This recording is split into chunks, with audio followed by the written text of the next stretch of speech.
Hi, I'm Louise Vagnanti. I was a former resident of Mercy Haven in the years of 1990 to 1992. People with mental health issues can move on with their lives and be successful. I think that the stigma of mental health needs to be adjusted, and I consider myself a success story. I had a nervous breakdown in college, and then I had to see a psychiatrist, and he told my parents that I had bipolar II illness.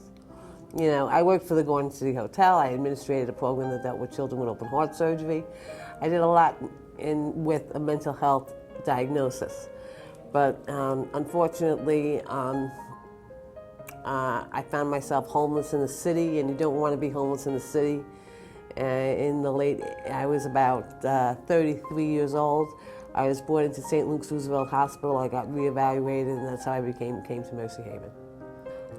It's very rough. It's a lifelong illness, and it's a debilitating illness. And unfortunately, if you have it, you know, you don't feel like getting out of bed, you don't feel like taking showers, you don't feel like doing these things.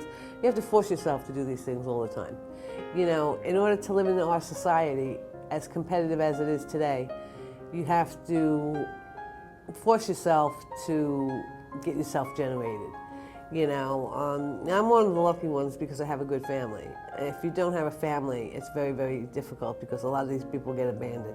Well, my worst day, I think, goes back to the age of 19 when I got the diagnosis in college, and I was in Marymount in Arlington, Virginia, and I had a complete nervous breakdown. You don't know what's happening to you, you know, and you're very fearful of it. You had to bring yourself up from the trenches yourself and get yourself restabilized. One of the hardest things for you to do is to sign yourself into a psychiatric hospital. Okay, the laws have changed that, you know, the police just don't take you there. You have to sign yourself in. And then you have to get compliant. They will place you. Social workers will place you in. I was in Long Island Jewish for 2 months, and the social workers placed me into a housing situation. You have to believe in God, and you have to move on from it, and you have to know the avenues to change. And you have to work with the mental health professionals that know a little bit more about this illness than you do.